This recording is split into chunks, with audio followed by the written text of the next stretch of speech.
Yeah. Are you? You like Trump? What? You like Trump? No, I don't. You don't? Yeah. Oh, I'm so cross.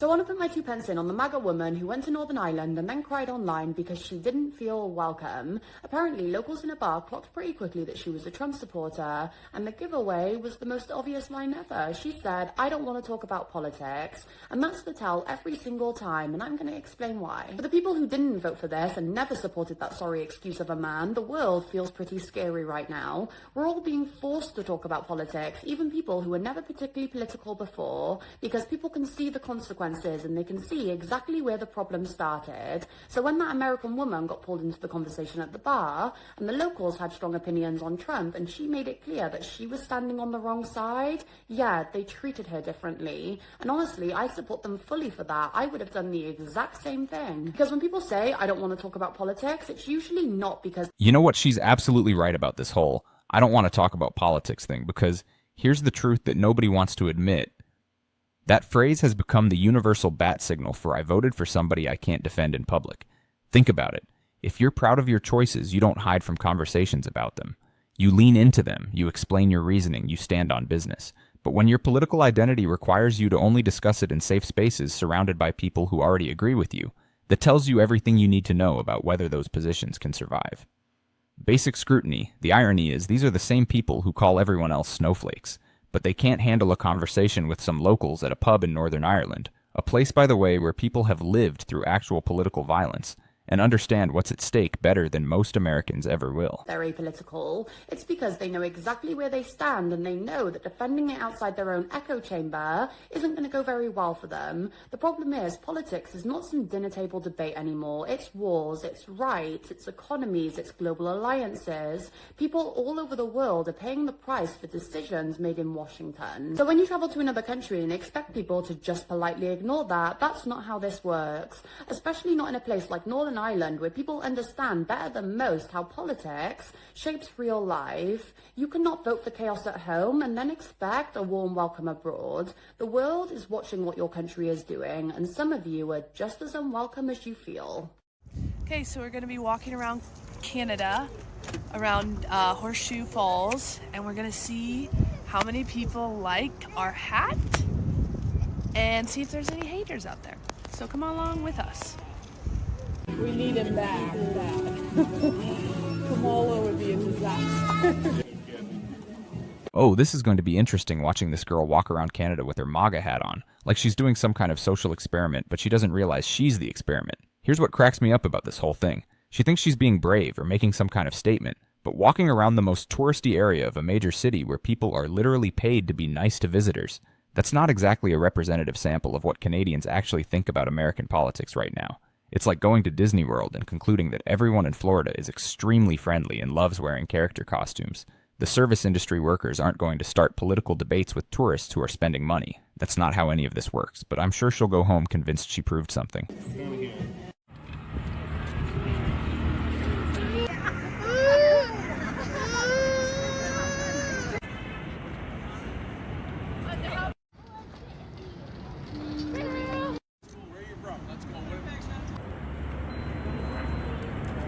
So far, only compliments. Everybody loves our hats, so we're happy.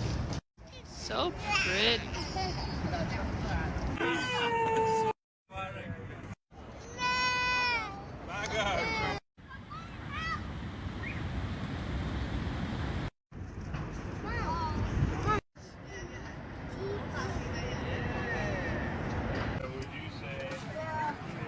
Well, it turns out everybody in Canada loves Trump.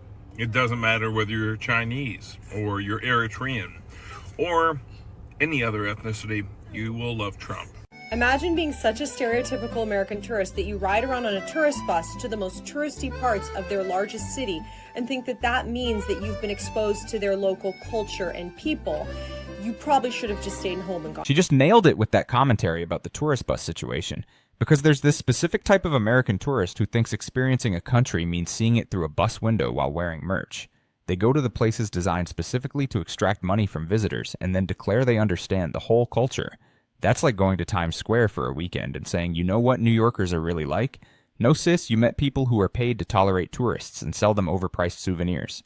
The real test of how welcome you are is going to the spots where locals actually hang out, where nobody's job depends on being nice to you, where people will tell you exactly what they think. But that's a little too uncomfortable for folks who need constant validation that their political choices are universally beloved. Kamala Harris just announced she's writing a book about all these negative things about him. She's exposing Biden for all that. I know it doesn't make... But Kamala Harris didn't say she was exposing Biden? Yes, she did. She said she wrote a book and she's exposing Biden in it. I don't think she said that. I just saw it on the news. What news program? Yeah, because you're probably going to say, I know what you're going to say because I'm watching Fox. It's Fox? I knew it was Fox. So, well, yeah, so by the way, obviously. she never said that. I don't know where she said that. Oh, okay. It's Fox Entertainment for a reason, not Fox Okay. Facts.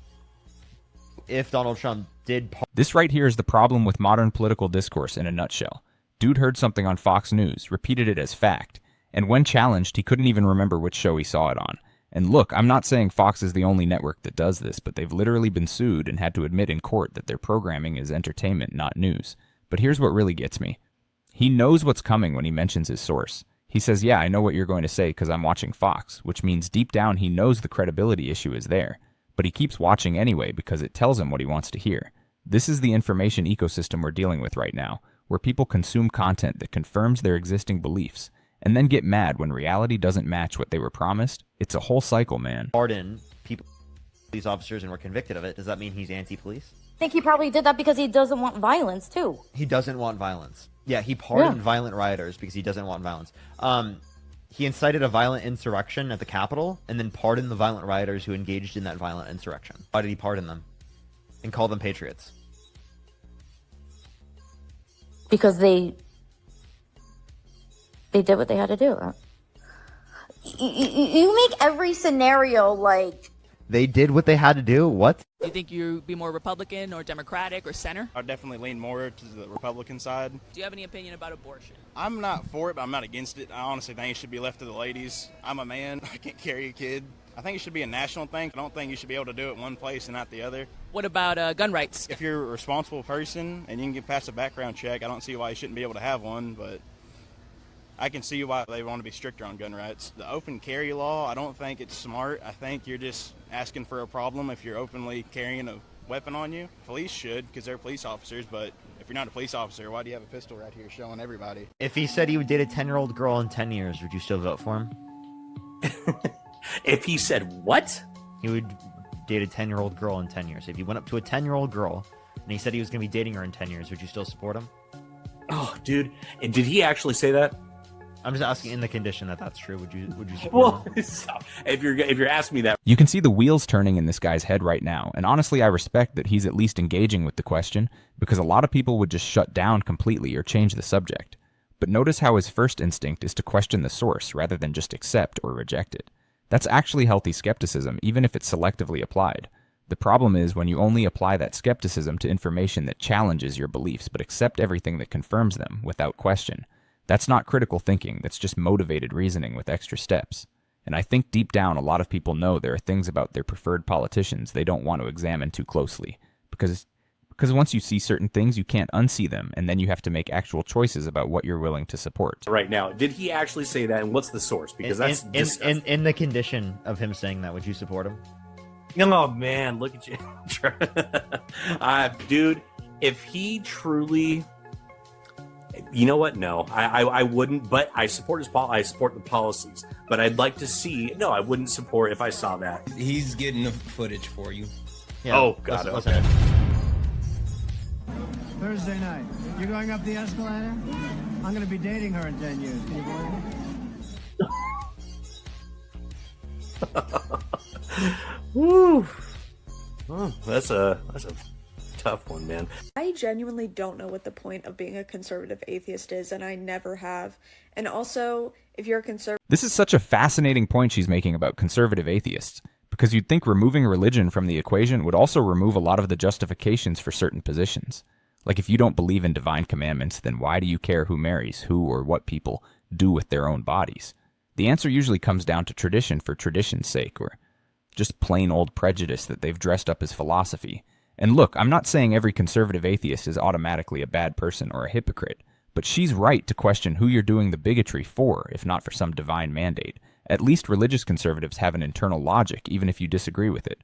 But conservative atheism often seems like keeping all the worst parts of religious conservatism while ditching the actual faith, which is weird. You're typically going to vote for Republicans, obviously. You're going to vote for Christian nationalists, and you're an atheist.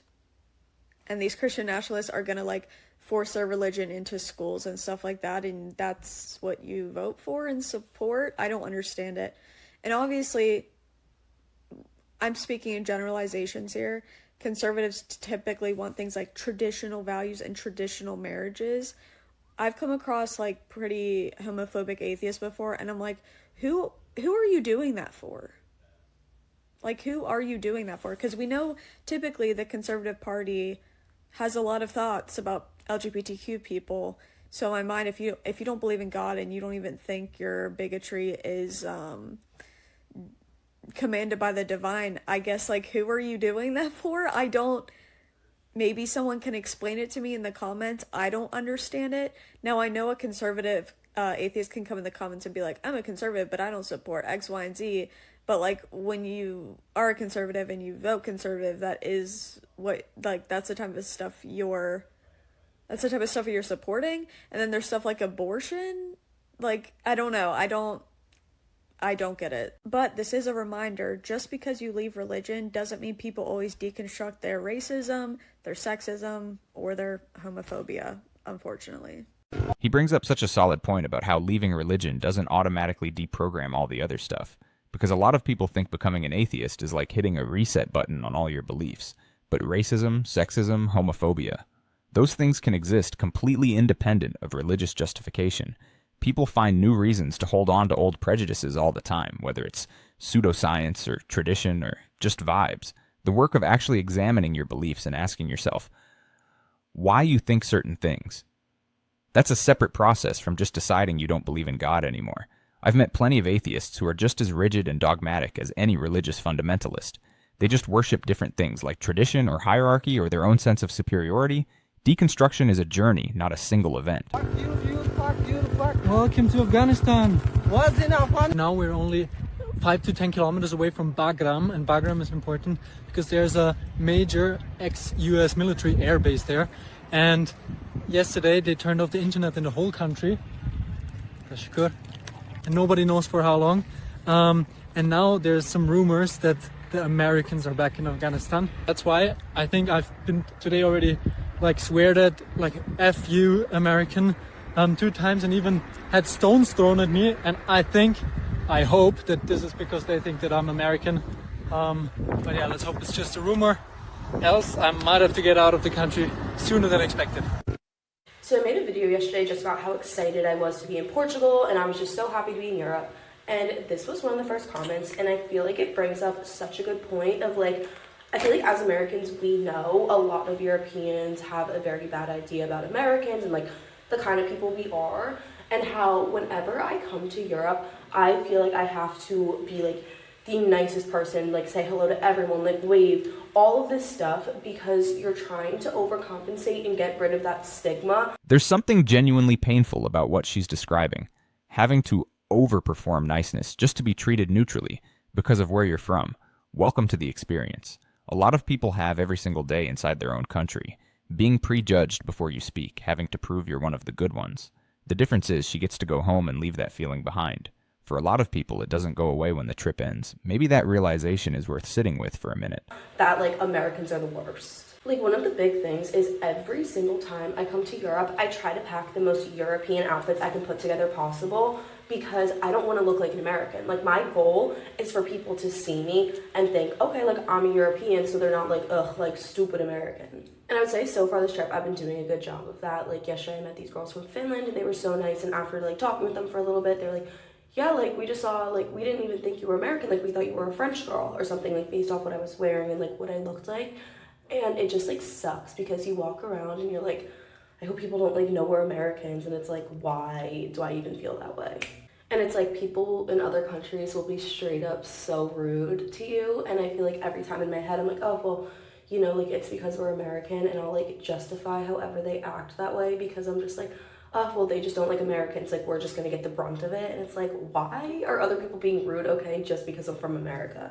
And to be fair, being in Portugal was the first time I was like, okay, maybe like people over here don't hate us, because everyone in Portugal has been so nice. Like, The Portuguese being the nicest Europeans she's ever met is not surprising at all, because Portugal has this culture of hospitality that's just genuinely warm without being performative. But here's what she's really getting at. The constant anxiety of being judged for where you're from before you even open your mouth. That's an experience a lot of Americans are having for the first time while traveling abroad. And welcome to the club, because that's what marginalized people experience every single day in their own country. Being prejudged based on stereotypes, having to prove you're one of the good ones, walking on eggshells.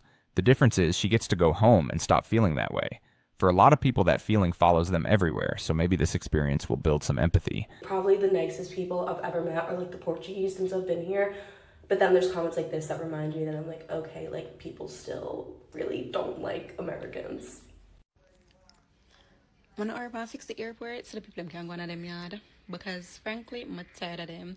And you know the funny thing is, it's not the people that are complaining now, it's the ones that look like us that are complaining, and I do the most. So guess what? When urban fix the airports and I go on a yard, and as for ungrateful people, don't come back. We don't need no money, we don't need nothing from them. Please me, I'm gonna don't come back. It's when things are up and running again, don't come back. And if you do come back, I hope the ancestors them know what to do with them. You guys are rude and you guys are disrespectful. Please me, I'm gonna do not set foot on the next flight to Jamaica. There's so many other countries to visit, don't come back. Because we don't treat you well, don't come back.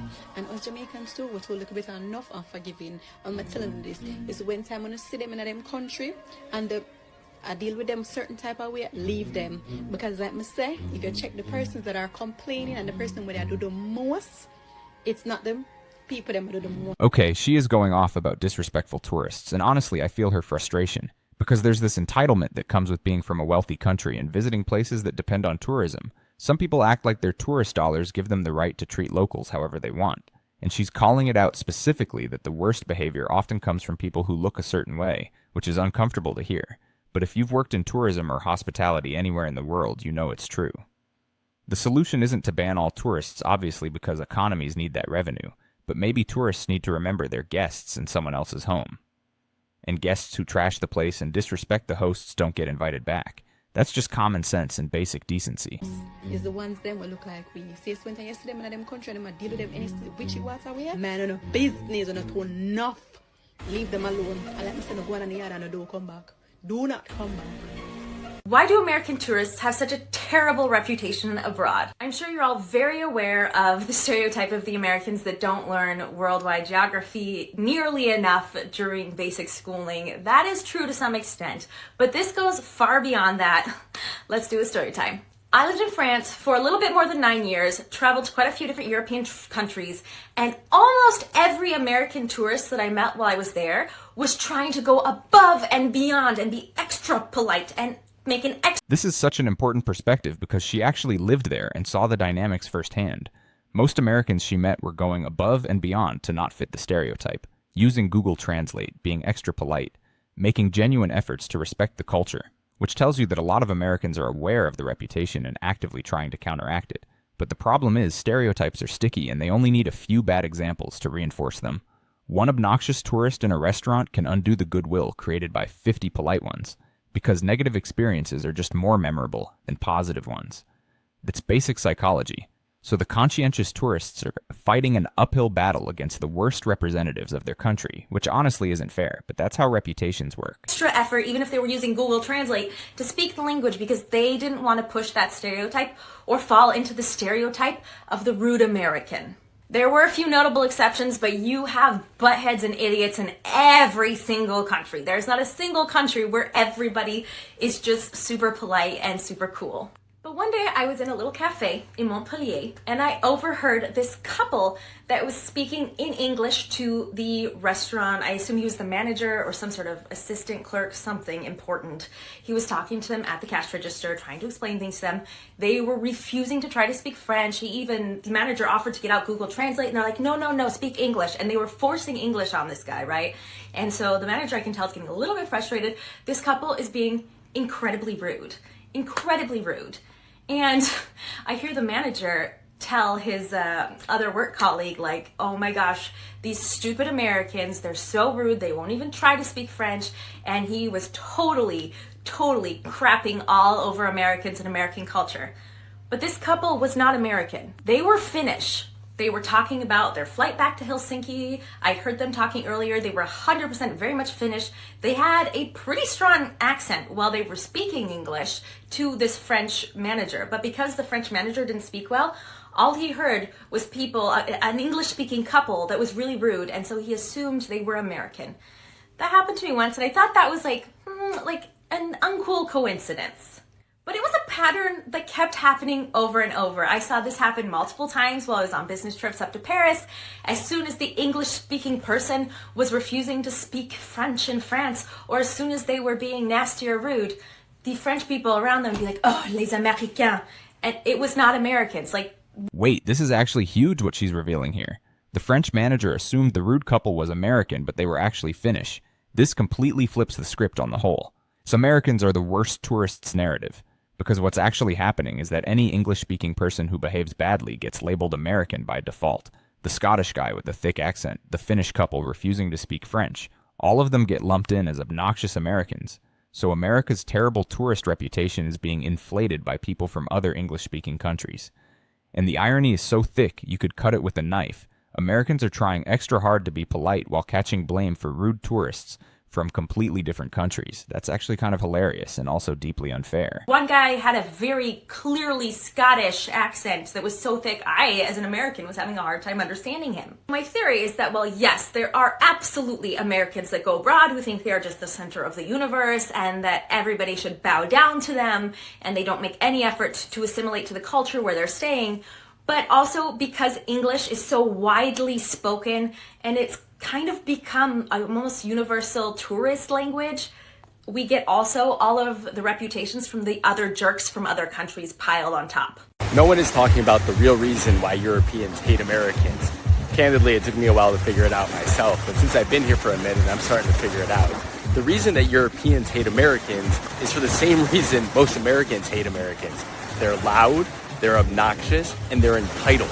Everywhere that you go, wherever you are. Okay, he's being brutally honest about Americans abroad, and I respect that, even if it stings a little. Because he's right that the core complaint isn't really about over-tourism as a concept. It's about behavior, it's about volume levels, it's about acting like you own every space you enter.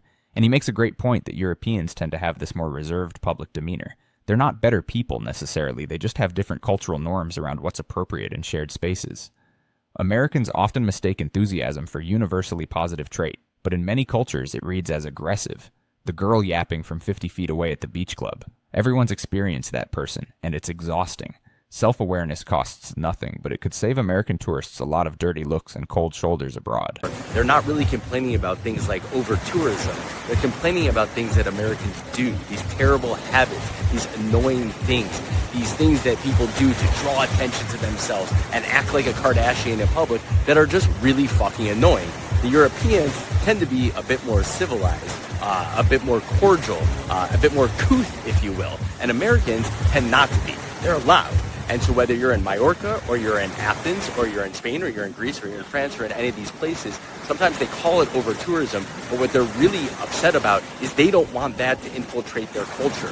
They don't want you to be rude. They don't want you to be obnoxious. They just want you to get along with everybody else and to not make a spectacle in public. I'm literally sitting here at a beach club right now, and I can hear a girl yapping from 50 feet away like she's from New Jersey, and she's clearly an American, and I hated it. No wonder the Europeans hate it. If I hate it, they must hate it even more. Let me know your thoughts, what you have seen, but I always tell you, when you're abroad, this is the biggest thing that is noticeable to me, is the Americans are obnoxious, they're rude, they're entitled, and we need to act better so people like us more, and our reputation globally is better. If the Knicks lose, rules, it's Donald Trump's fault. We're definitely happy to have the president here. He needs to go back to the island in which he came. Trumpism. So we're at a watch party that got set up in 24 hours after the other one got shut down. And this level of dedication to political spectacle is honestly something else. Like, these folks will mobilize faster for a rally than most people will for their own family reunions.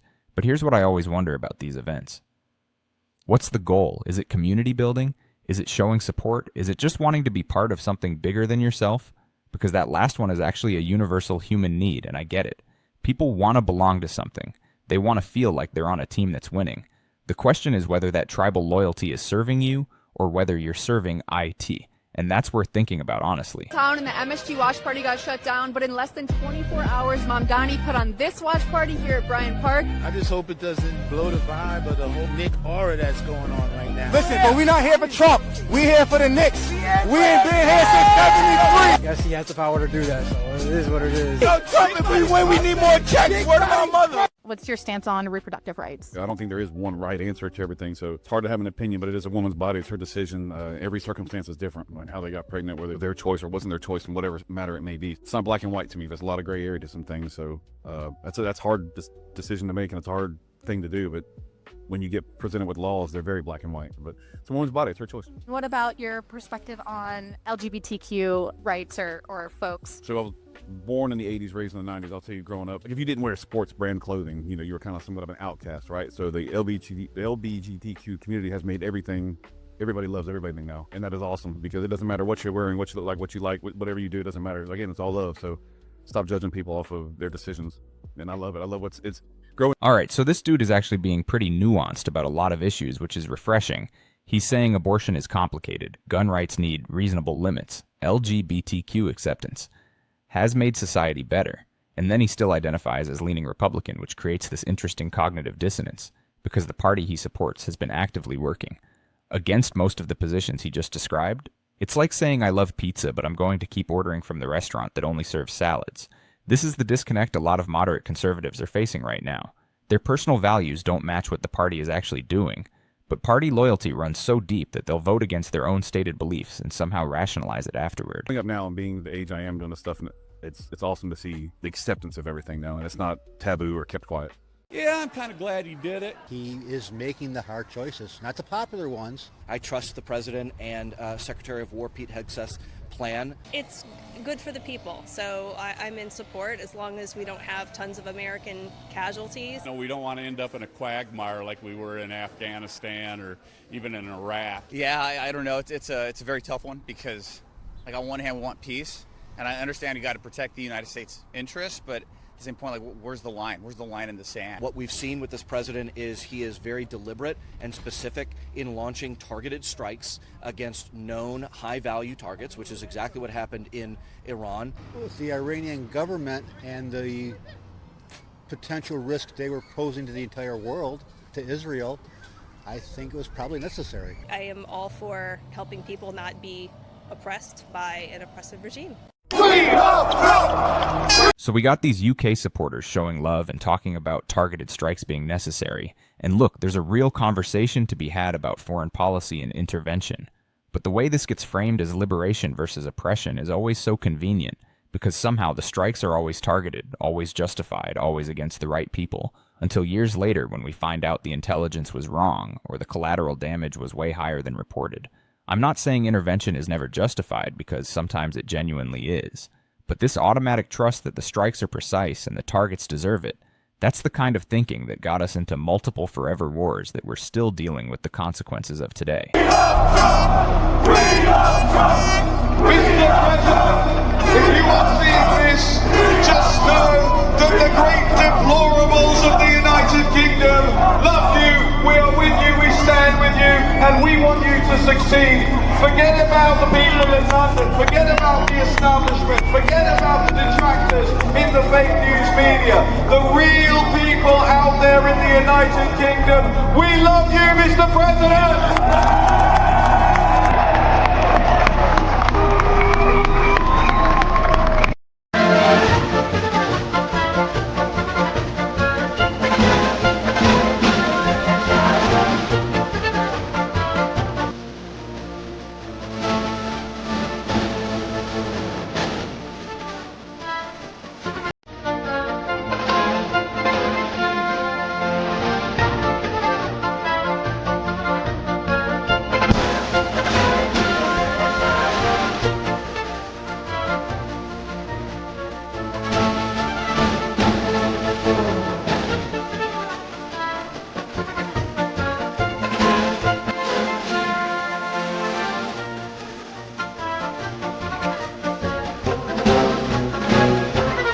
gas station, and I'm going to show you what the actual cost is of gas to fill up this car right here in Libya. This is going to blow your mind. Sabah el khair ya kbir. Shini jao. عندي سؤال لإلك. So how much is a liter here? 0.8, so 1 dinar is 6 liters. 1 dinar is about 12 US cents. More or less, so cheap. It's 2 cents per liter. So we can fill up this whole 2 cents per liter for gas in Libya, while Americans are paying $4 or $5 a gallon.